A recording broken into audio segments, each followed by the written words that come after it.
ونصلي على رسوله الكريم اما بعد میں سب سے پہلے تو اپنے اس علاقے کے ان نوجوانوں کو دل کی گہرائیوں سے مبارکباد پیش کرتا ہوں جنہوں نے نامساعد حالات کے باوجود بھرپور محنت کی اور ایک خوبصورت جلسہ سجانے میں کامیاب ہوئے۔ ایک بڑی تعداد ماشاءاللہ ابھی سے جلسہ گاہ میں موجود ہے، جبکہ جلسہ اصل عشاء کے بعد شروع ہونا ہے اور حضرات بہت سارے عشاء کے بعد آنے کے لیے ہر جگہ سے تیار ہیں۔ اللہ تعالی ہمارے ان نوجوانوں کو جزائے خیر عطا فرمائے اور انہیں مزید آگے بڑھنے کی توفیق عطا فرمائے۔ آج ہم جس عنوان سے یہاں جمع ہیں وہ فلسطین کے مظلوم مسلمانوں کی دکھیا کہانی،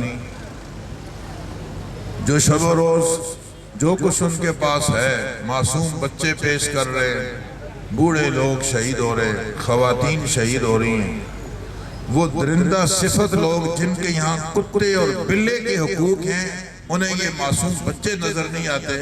مجھے حیرت ہے کہ یہ انسانیت کے حقوق کی بات کرتے کیسے ہیں۔ بہرحال میں طوفان الاقصیٰ کے عنوان سے قائم آج کی اس کانفرنس میں آپ حضرات سے صرف چھوٹی چھوٹی 3 باتیں عرض کرنا چاہوں گا۔ پہلی بات، ہم اپنے مظلوم فلسطینی بھائیوں کی اس وقت میں جو مدد کر سکتے ہیں اس میں ایک بنیادی چیز وہ ہے دعا۔ اس دعا کو معمولی نہ سمجھا جائے۔ الدعاء مخ العبادت۔ اگر اس دعا کی کوئی طاقت نہ ہوتی تو اللہ تعالی ہمیں مانگنے کا حکم بھی نہ دیتے۔ اگر اس دعا کی طاقت نہ ہوتی تو غزوہ بدر میں پوری رات آپ صلی اللہ علیہ وسلم اور زاری اور دعا میں نہ گزارتے۔ اس لیے خصوصاً آج کی رات شب جمعہ سورۃ الکہف پڑھنی چاہیے اور سورۃ الدخان پڑھنی چاہیے۔ آج رات لازماً تہجد کا اہتمام تو ویسے ہی کرنا چاہیے، لیکن آج شب جمعہ کی مناسبت سے اور زیادہ اہتمام سے یہ تہجد کا اہتمام کیا جائے۔ دعا ویسے بھی قابل قبول ہے، کرنی چاہیے، لیکن بہتر یہ ہے کہ پہلے کوئی عمل کر کے پھر دعا مانگی جائے۔ وہ 3 آدمی جو غار میں بند ہو گئے تھے انہوں نے اپنے اپنے اعمال پیش کر کے پھر دعا مانگی ہے۔ اس لیے ہمیں بھی چاہیے ہم 2 رکعت صلاۃ الحاجت پڑھ کے، کوئی سورت پڑھ کے، درود شریف پڑھ کے، اور جیسے میں نے عرض کیا کہ آج کی اس رات کو قیمتی سمجھ کر اس میں تہجد کا اہتمام کر کے ہم اپنے ان مظلوم بھائیوں کے لیے دعا کریں۔ یہ صرف مسجد اقصیٰ اور فلسطین کی جنگ نہیں لڑ رہے، یہ عالم اسلام کی جنگ لڑ رہے ہیں۔ دشمن کی نظر صرف اس محدود جگہ تک نہیں، یہ تو اس کی پہلی سیڑھی ہے، اس نے آگے بھی بڑھنا ہے، اور ان نوجوانوں نے اپنی جانوں پہ کھیل کے وہ بند باندھا ہے۔ ہمیں چاہیے کہ کم از کم یہاں رہ کر اور کچھ نہیں، ان کی مدد دعاؤں کے ذریعے سے ضرور کریں اور اس کو معمولی نہ سمجھیں۔ دوسری گزارش میری یہ ہے کہ ہم جیسے دعا کر سکتے ہیں تو ایسے ہی ان کی مصنوعات کا بائیکاٹ بھی کر سکتے ہیں۔ کون سی قیامت آ جائے گی کہ اگر ہم پیپسی نہیں پئیں گے؟ ان کے جو مشروبات ہیں اور ان کے جو کھانے ہیں، تو کیا جب وہ چیزیں نہیں تھیں تو ہمارے لوگ زندہ نہیں تھے کیا؟ یا اب نہیں کھائیں گے تو زندہ نہیں رہیں گے؟ صرف چند منٹ کی لذت کی خاطر ہم اپنے مظلوم بھائیوں کے خون بہانے میں ان کا ساتھ دے رہے ہیں، گویا ہم معاون بن رہے ہیں۔ سو ہمیں چاہیے کہ خود بھی اور اپنے دوست احباب میں اس بات کو عام کریں۔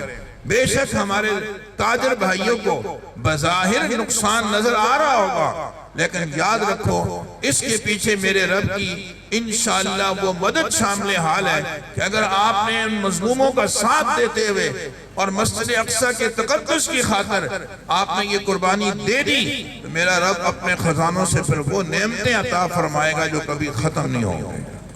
اپنے رب کے خزانوں پر نظر رکھیں. یہ عارضی جو نقصان نظر آ رہا ہے اس پر آپ کی نظر نہیں ہونی چاہیے. ماشاءاللہ علماء شاہ فیصل کالونی نے اس پر بڑی بھرپور محنت کی ہے. 20,000 پینافلیکس بنا کر ہر مسجد اور ہر مرکزی جگہ پر وہ ان کی مصنوعات کے لگا دیے ہیں. پاکستانی مصنوعات بھی موجود ہیں اور اسرائیلی مصنوعات بھی. ہمیں چاہیے کہ پاکستانی مصنوعات کو ترجیح دیں اور دشمن کی مصنوعات سے اپنے آپ کو بچائیں. میری تیسری اور آخری گزارش یہ ہے، اللہ تعالیٰ نے قرآن مجید میں فرمایا وَأَعِدُّوا لَهُمْ مَا اسْتَطَعْتُم مِّن قُوَّةٍ، اپنے آپ کو تیار کرو. میں اپنے ساتھیوں سے چند دن پہلے عرض کر رہا تھا کہ آج اگر یہ اعلان ہو جاتا ہے کہ آپ لوگ فلاں فلاں مدرسوں کے یا فلاں فلاں ملکوں کے لوگ آ جائیں فلسطین میں، ہمیں اجازت مل جاتی ہے، ہم چلے جاتے ہیں. وہاں صورتحال یہ کہ زخمی پڑے ہوئے بے تاشا، ہمیں کہتے ہیں ان کو طبی امداد دے دو ابتدائی. یہ دوسرے زخمی ہیں بیچارے چل نہیں سکتے، ان کو کندھوں پہ اٹھا کر 1 میل کے فاصلے میں چھوڑ کے آ جاؤ. تو ہم میں سے کون ہے جو اتنی شروع کی ابتدائی کام جانتا ہو؟ ہم صرف آنسو بہانا جانتے ہیں، ہم صرف شور شرابہ کرنا جانتے ہیں، عملی اعتبار سے ہم کچھ نہیں جانتے. میں یہ چاہوں گا کہ اس موقع سے فائدہ اٹھاؤ، خصوصاً اب جو ہمارے شیخ الاسلام عالم اسلام کی عظیم مذہبی شخصیت اور ہمارے لیے فخر شیخ الاسلام حضرت مولانا مفتی تقی عثمانی صاحب زیرہ میدون نے کیا فرمایا کہ تدریجاً اب ہر شخص پر جہاد فرض ہو چکا ہے. تو جہاد کے لیے تو تیاری چاہیے، سو ہماری تیاری ہونی چاہیے. کچھ نہیں تو دوڑ لگاؤ، اپنا سانس کو ٹھیک کرو. ہم کچھ دیر کھڑے ہو کر بات تو کر سکیں، ہم دوڑ لگانی پڑے تو دوڑ تو لگا سکیں. ہمیں جو بنیادی اس میدان کی ضروری چیزیں وہ سیکھنی چاہیے، اور علاقے کے جو ذمہ داران ہیں جو میرے اس اشارے کو خوب سمجھتے ہیں، انہیں چاہیے کہ آگے بڑھ کر اس طرح کی سہولیات فراہم کی جائیں تاکہ ساتھی اس چیز کو سیکھیں اور وقت کے لیے مستعد رہیں. خدا نہ خواستہ کل اس طرح کی کوئی بھی چیز ہمارے وطن عزیز پر آ جاتی ہے تو ہم اپنے ملک میں تو دفاع کریں. سوچو ان لوگوں نے کتنی تیاری کی ہوگی، ساری دنیا کا کفر جمع ہو گیا ہے، آج تک ان کو پیچھے نہیں ہٹا سکا. یہ عام مظلوم شہری مارے جا رہے ہیں، مظلوم معصوم بچے، عورتیں، بوڑھے.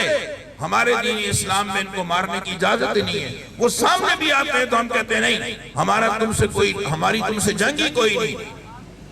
انہوں نے کتنی تیاری کی ہوگی، کتنے آج تک اسرائیل ایک بچہ پیش نہیں کر سکا کہ جو فلسطینیوں نے شہید کیا مارا ہو.